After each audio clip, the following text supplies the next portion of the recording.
basically, when she cooked herself, she got rid of the cancer. Nice story, but interesting. So, why do we get sick? What happens to us, Well, first of all, there's always a perfect storm behind a major catastrophic illness. There's emotional factors, there's spiritual factors, there's physical factors, but if you look at it, body trauma, that's important. Emotional trauma. I believe every cardiac patient I've seen or every cancer I've ever seen is emotional conflict. It's there, you just got to dig for it. There's environmental toxins, including medications, and properly prescribed drugs. Properly prescribed. Fourth leading cause of death in America today. Don't take pharmaceutical drugs unless you absolutely have to. And that includes, aspirin, ibuprofen, Don't take pharmaceutical drugs. First of all, lots of it's a big lie. The biggest lie on the planet right now is cholesterol. That's such a big lie and a big scam and a big myth about taking statin drugs. The travesty in medicine, and I see it over and over again, somebody comes into my office, usually a woman, she has a high cholesterol and she's placed on a statin drug. Bad medicine, very bad medicine, very, very bad. Medical profession, we're treating numbers, we're not treating patients. Now look, cholesterol is found at the scene of the crime, it's found at the scene, but it's not the perpetrator. It doesn't cause coronary disease. It's low down on my list. Will RF cause coronary disease? Absolutely. Will excess insulin? Absolutely. Will trans fats? Absolutely. Cholesterol? Look, if you have small particle LDL or if you have LP(a), that's a small particle that can cause inflammation. So there is a small amount of truth to the cholesterol theory of heart disease, but what you see on the television, don't buy it. Do not buy it. And if your doctor wants to put you on a cholesterol-lowering drug, ask him why.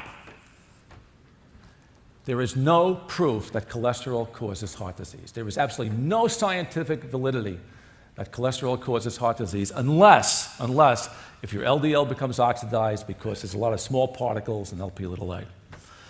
Anyway, electrical pollution, wired and wireless. You can get zapped many ways, from 60 AC to small motors, appliances, hair dryers, all that stuff.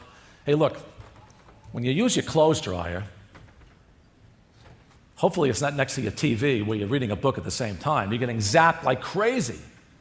Same thing with your refrigerator. If your refrigerator is on the side of your bedroom and that motor's going off, you're getting zapped. So be aware of being zapped with AC and particularly RF. Trans fats are still in the environment. And they cause horrific problems. And then there's inflammation, which is really a disease situation. That's a result of the damage of the repair loop.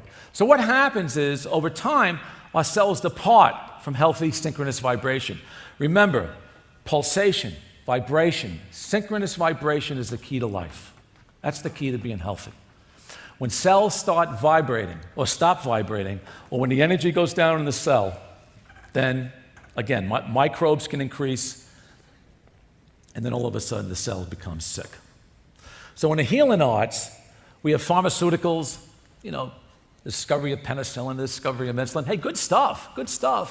But we relied on a society too much on pharmaceuticals. We live in a pharmaceutical dark age, and we must get out of it. And the answer is basically the nutraceuticals. Now, nutraceuticals are good because they facilitate metabolic reactions, but electroceuticals, I believe, with the help of nutraceuticals, is going to be the field of the future. And it's old. Laying on of hands is as old as the Bible. When you're sick and somebody puts their arm on you, and that person's healthy, a lot of us aren't healthy. We think they're healthy, but we're not. But still, our chi is better. Laying on of hands is absolutely essential. So when doctors lay their hands on patients, or if you have an on-demand practitioner that's laying their hands on you, or if you have somebody, or a massage therapist, or a chiropractor, or a DO, they're putting their hands on you, that's healing, especially if the intention is good. Then there's pulse magnetic fields, there's magnetism, far infrared sauna, there's laser, there's red light laser, and then there's grounding, the Earth's energy. The Earth's energy, to me, is the most subtle and the most ancient form of energy medicine. So if you look at pathology or illness, we have nutrient depletion, then we have environmental toxicity, we have emotional pollution, emotional trauma, and we get mitochondrial dysfunction. Now, remember from high school, we have these little mitochondria in our cells. They produce ATP, they produce energy. And the problem is, especially in heart disease, we got like 5,000 mitochondria per cell, as opposed to 200 mitochondria in your biceps tendon or your biceps muscle. So the heart is a very dynamic organ. Now, the problem is that these mitochondria, they don't have defense mechanisms. See, mitochondrial DNA, unlike nuclear DNA, have no defense mechanisms. So over time, they get tired, especially if there's trans fats or free radicals or insecticides or pesticides or RF or too much insulin or cigarette smoke or radon, and the list goes on and on. These mitochondria cannot function, they get tired, they get vulnerable, they drop out, and all of a sudden, you get disease.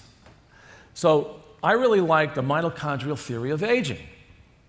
I mean, I believe in hormones. I don't believe in a neuroendocrine theory of aging, like growth hormone. I don't fall into that camp. I do believe in hormonal situations. If your hormones are low, yes, that helps. But I believe that the key to aging is supporting mitochondria. And there's a lot of science behind it. Because if you get mitochondrial dysfunction, you're going to get illness. It's that simple. I remember I was in that American College of Cardiology conference. I was sitting in an audience like you, but there was like 10,000 cardiologists in the audience. And this researcher from Great Britain, he gets up and he gives this talk, 8-minute talk, and he says, we had 100,000 cases of heart failure in Great Britain, and 39,000 of them were idiopathic. Idiopathic? That means no known cause. And I'm sitting in my seat and I'm foaming at the mouth and I'm saying, what is wrong with this guy? I mean, nutritional cardiology, 39,000 cases, I'd say about the majority of them were due to CoQ10 deficiency, or nutritional factors, where the heart struggles and the mitochondria aren't fed and the heart suffers. So the key to aging is keeping your mitochondria intact. And there's the data. 100-year-old people have good mitochondria. You can give rats and mice catalase, which is a natural antioxidant defense mechanism in the body. They'll increase their lifespan. The science shows that if you protect your mitochondria, you're going to live longer. Now, what do pharmaceutical drugs do? Well, pharmaceutical drugs are mitochondrial toxins. They're toxins on the mitochondria. They knock off mitochondria. Let me give you an example. Non-steroidals. Women who take non-steroidals, but more women than men, if they use them over time, they can get hypertension or kidney insufficiency because they cause damage to the endothelial membrane. Men who take Viagra or any of these, nitric oxide producing drugs, they produce so much nitric oxide. So if a male gets stuffy nose or a headache or he's seeing blue lights, that's mitochondrial cell death. Or Aricept that we give people with Parkinson's disease. It's a potent mitochondrial toxin. So drugs, pharmaceutical drugs, we have to be careful. Now look, if I'm treating a cardiac emergency or if I'm treating a kid with asthma, of course I'm going to use a pharmaceutical drug. That's the way we should use them. But would I take something for a common cold that my body's going to heal anyway? Absolutely not. Hey look, if you have a headache, ground yourself. Don't reach for the ibuprofen. Because if you keep reaching for it over time, it becomes a reflex, you're going to get mitochondrial toxicity.